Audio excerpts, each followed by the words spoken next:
Hello and welcome back to this course on discrete mathematics, and today we are still going to review some of the parts of the things that we have seen during this course. As we know that we talked about a lot of logics and how that has been developed. After that we also talked about how quantifiers and how quantifiers can be useful for developing different logics. For example, while we talked about quantifiers, we also had certain principles behind. For example, the universal quantifier for all values of x, yes, extensional quantifier for some value, or if there is a value s. We have seen how these quantifiers can also be exemplified with the different ways of logical reasoning. And quantifiers are more of like a more useful tool as we developed, because it provides us more justification when it comes to the quantifiers than that of the proportional logics that we have seen. And later on we also know that how quantifiers can also be used along with the logics, basic logics like and, or, and not. So there are a lot of other informations that we have talked about when it comes to the quantifiers. And as we move on with this numerical analysis, as well as when we talked about the number theory, we talked about a certain series, a certain number series, how the regression was happening and how certain number series can be very effective and useful. Among them, in fact, one of the best number series that we have seen, and that's quite a unique number series. That's why I want to put that in this review of the discrete mathematics part. So that's the Fibonacci number series. Why is it so unique? Well, we talked about it during the course, and you might recall, yes, this Fibonacci number series are quite unique. Unique in the way that they are in the nature.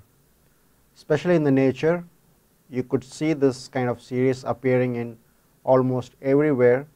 If you are looking at a turtle, if you are looking at a pineapple, if you are looking at a sunflower, or for matter, as you can see here, if you look at a shell, even the whole structure follows this pattern of Fibonacci.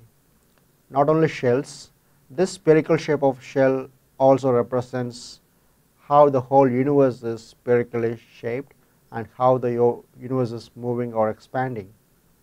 Well, even when you see a matters below atomic scale or astronomical scale, still they follow this Fibonacci patterns. So that's why this is quite unique and special series, and this series has lot of ways in which they have been enumerated in the nature. If you see the plants, how they branch out can also follow such series. Yes, and this pattern, as we have seen of how this has been used here, we have this pattern starts with 1, then you have this 2 cross 2, 3 cross 3, 5 cross 5, 8 cross 8, 13 cross 13, 21, and if you go further you will find how it has 34 cross 34 and so on. Yes, this pattern is kind of expanding, and this series is quite unique as we have seen, but as you know, this pattern also reveals another feature, the so called golden ratio. Yes, as this progresses, initially it does not have the golden ratio at the initial part when we had 1, 2, 3, 5, but as it expands and as it goes, you get this golden ratio of 1.61 and so on. So this golden ratio is also quite unique in nature. If you look into other ratios like silver ratio or other metallic ratios, this golden ratio is very unique. It is a rational number, and not only that, this, as we have seen, the ratio between our length of our legs and arms can also be revealed by means of this golden ratio.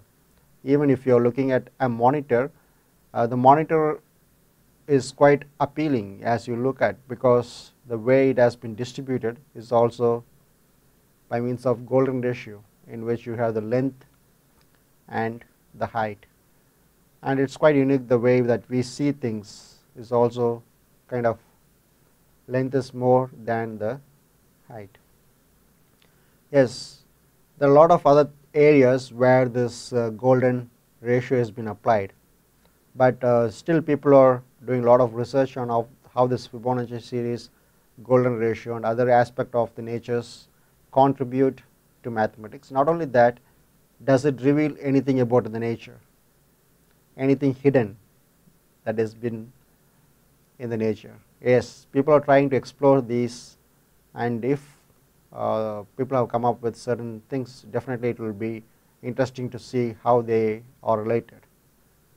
Yes, that's one of the things that we have seen, and we have seen how these formulas for a certain series can be developed, whether it's an arithmetic series or it is a geometric series or any other series that we might develop. We can always come up with a certain formulas for certain series. Then we talked about the mathematical induction. A lot of things that we have discussed. For example, we talked about weak induction, strong induction, structural induction. Yes, just to illustrate this principle of mathematical induction, why don't we consider this infinite row of dominoes? So as we have these dominoes, let's label as 1, 2, 3, 4 till n, where each dominoes is standing up, and let P of n be the proposition that the domino n is knocked over. If the first domino is knocked over, that is P of 1 is true. The first domino is the P of 1. If that is true, and if whenever the kth domino is knocked over, it also knocks k plus 1th or k plus 1th domino over, which means that if P of k implies P of k plus 1 is true for all positive integer k, then all the dominoes are knocked over.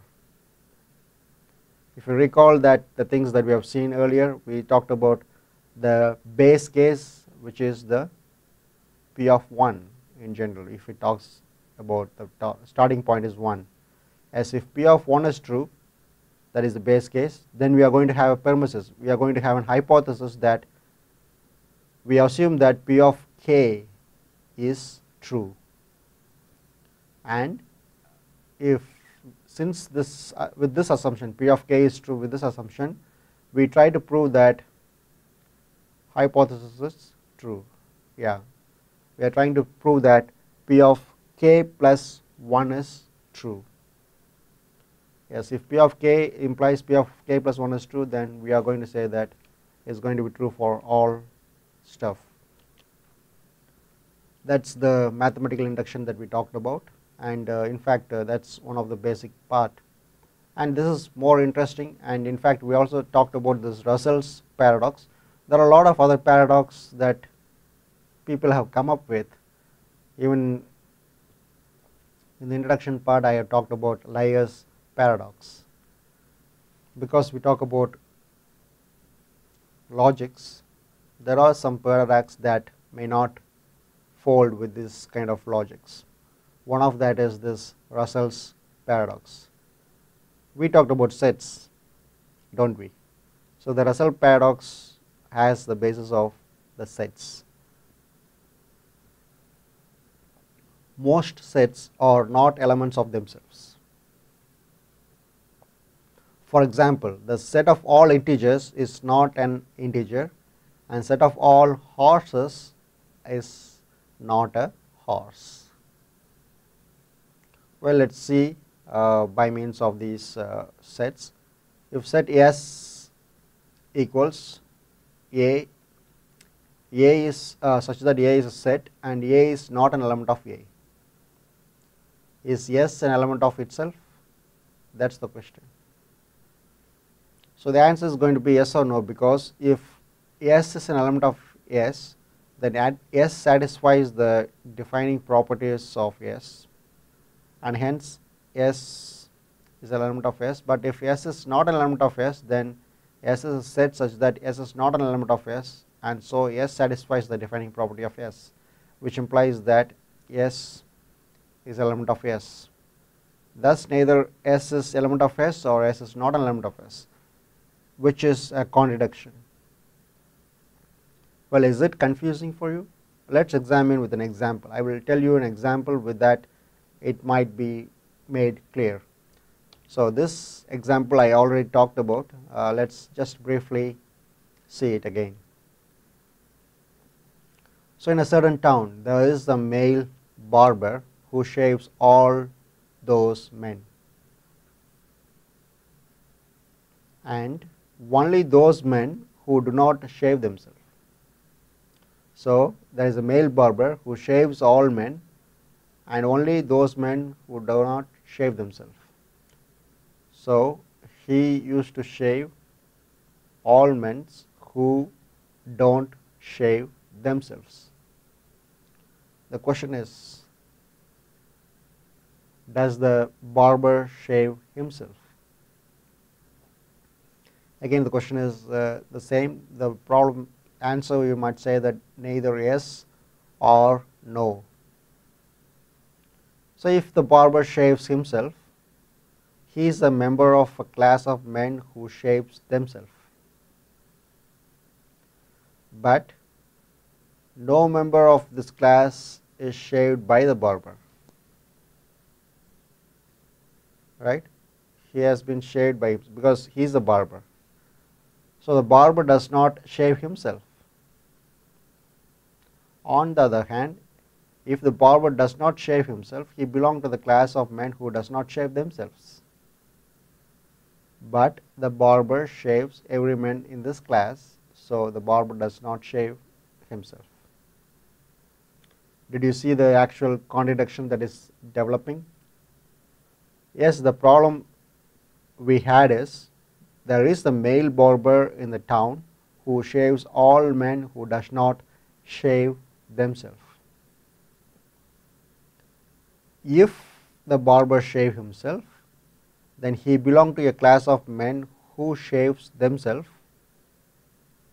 but no member of this class is shaved by the barber,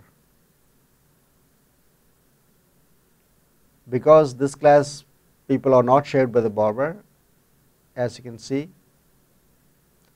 So the barber does not shave himself. On the other hand, you have, if the barber does not shave himself, he belongs to a class of men who do not shave themselves. But we know that barber shaves every man in this class, so the barber does not shave himself, and that is how the contradiction comes in.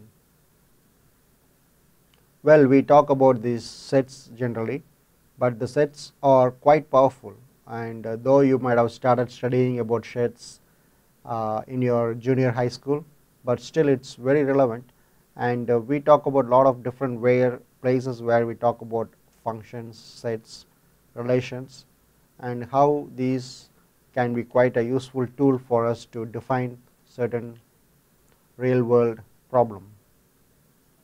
Yes, you can think about other areas where the sets can be used.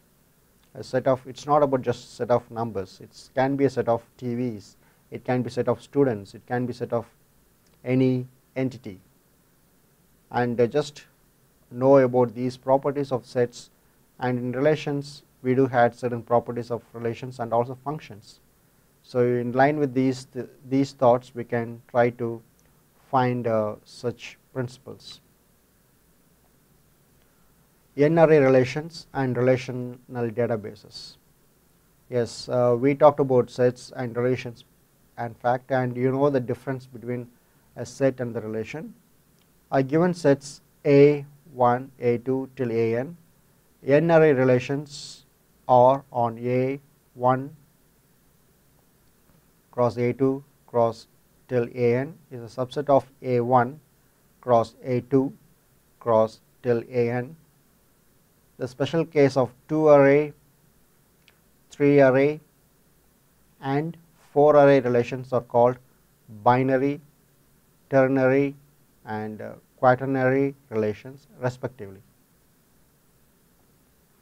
So, as a whole it is n array relations starting from 2 array, 3 array, 4 array, binary, ternary, quaternary relations that have been developed, which means that we talked about one-to-one relations, we talked about two sets and how they are related.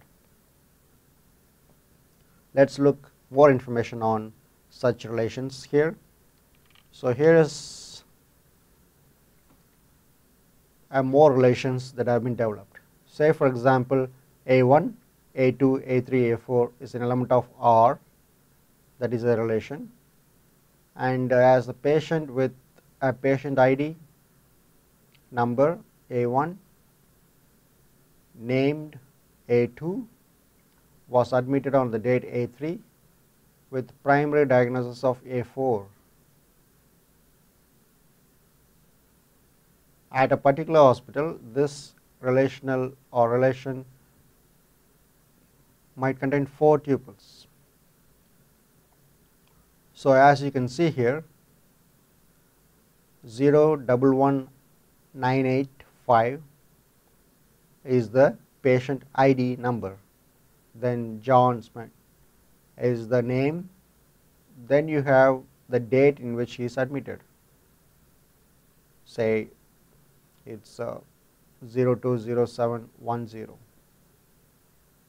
and the primary diagnosis asthma. So, likewise you can see for other patients, you have patients number 574329, TAC, Kuraswa, and again the date 0114910, then pneumonia. Then you have another patient, Mark Lazarus, appendix, Joanne Kaplan, gastritis. Again you have John, it seems the same patient, admitted at the same hospital with the same patient ID. He has also pneumonia. And Sarah Wu, who has the broken leg, Jamal Basker, who has appendix. So, you can see it is about not only one relation, it is about 2 relations, 3 relations, 4 relations. So, in this example you have 4 tuples where patient ID is related to the patient name, and again the patient name and ID is related to the patient where he was admitted, on which date he was admitted, and then again not only that, he has certain diagnosis. So, that is another relations that we come about. Can you think about any other relations in this regard? Well, yes, there are a lot of other relations that you can come about. You can in fact have n array relations. If you want, you can put the emergency contact number for this patients, or if you want, you can put what are the prescribed medicines given to this patient, and in fact you can put, if you want, like the amount that has been charged to him. There are a lot of other things as you can expand these relations, and you will find that one person, in fact you can also relate to the social security number or the national insurance that he has, or any other insurance, even if it is private insurance. Yes, they are related. There is n array relations can be developed by means of simple relational principles. And in fact, if you remember, everything started with the set, and with the set now we are talking about the relations, and we are building up greater relations for a simple set. In fact, this is one of the real time example where a n array relations can be expanded. Likewise, if you are a student, you can still talk about other things that you can come about when it talks about relations.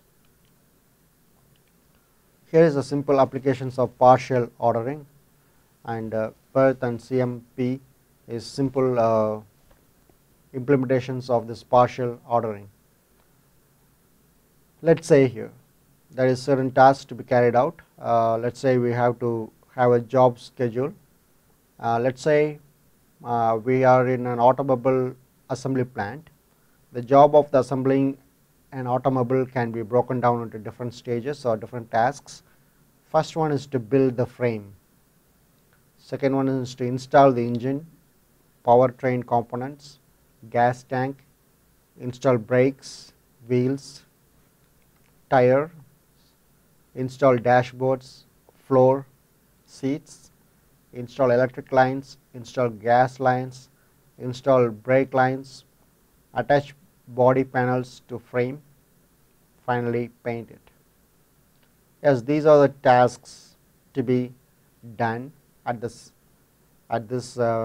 manufacturing center, and as you can notice, there are some tasks you can do at the same time, whereas some tasks cannot be done at the same time, or it can only start after completing the other tasks. So let's see here. For example, we have task 1, task 2, task 3, as you see in this table.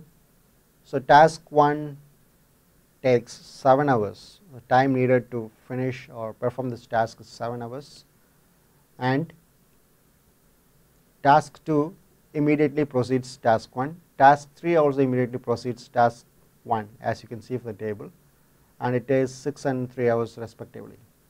And task 4 immediately proceeding task 2, task 5 immediately proceeding task 2 and 3, task 6 immediately proceeding task 4, task 7 immediately proceeding task 2 and 3, task 8 after task 4 and 5, task 9 after 6, 7 and 9.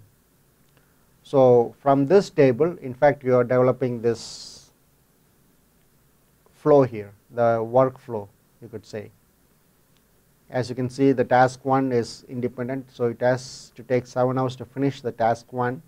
Once the task is finished, then you can go for the 2 parallel tasks, task 2 and 3, which take 6 and 3 hours.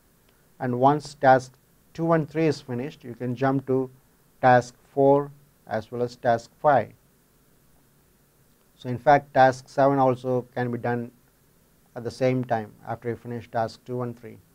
So, well, let's see the timing of how things can be done. If you look at closely here, task 1 takes 7 hours, and then we can see task 2 takes 6 hours, whereas task 3 takes 3 hours. So from task 1 to task 3, 10 hours, task 1 and task 2 is 13 hours.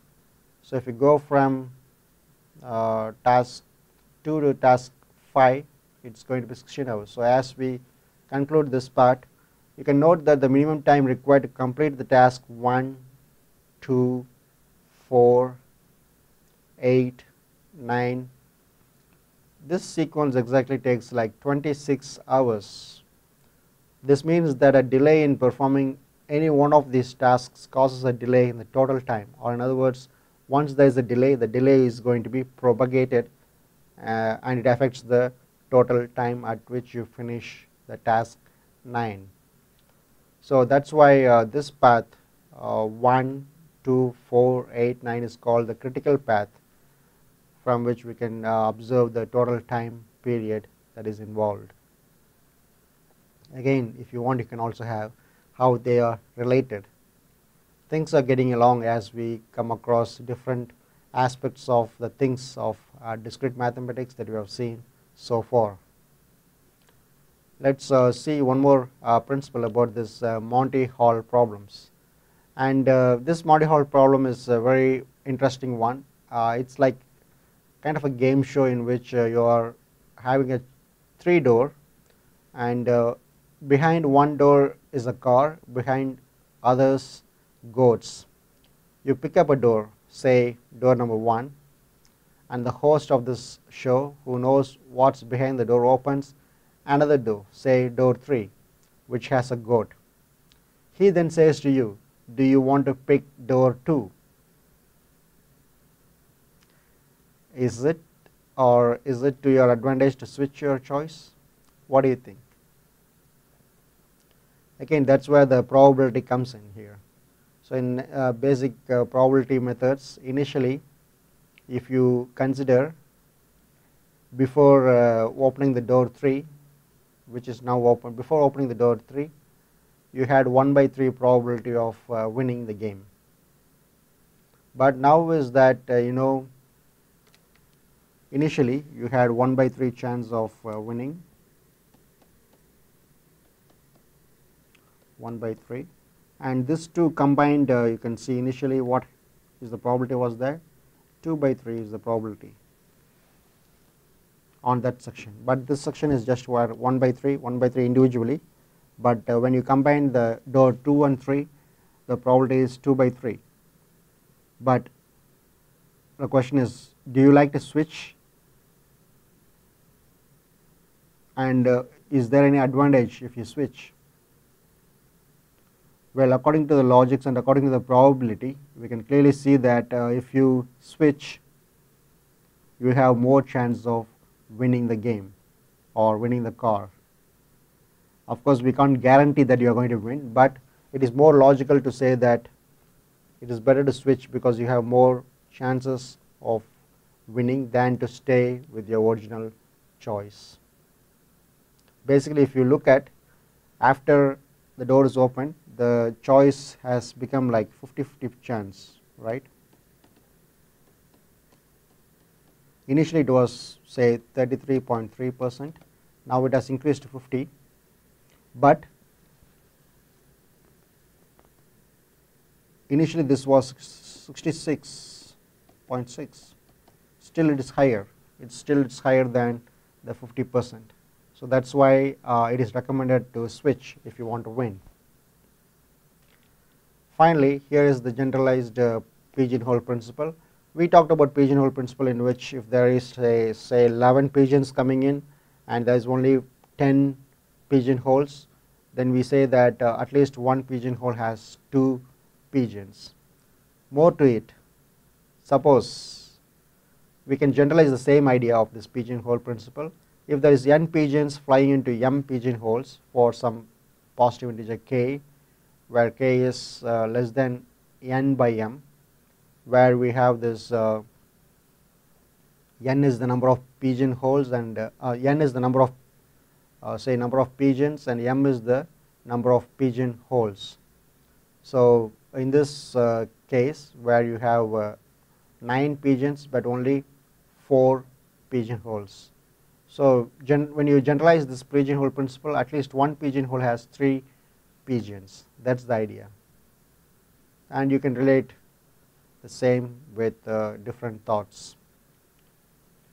Let's see that we have seen the general definitions of different categories of the discrete mathematics that we have seen in our course so far, and by now you might be very familiar with the different ways of expressing things using certain logics. So this is the brief review of what we have seen in the second part of the course, and finally I like to talk about a finite state machine. It's another logical way of reasoning things and linking 2 or 3 different stuff as well.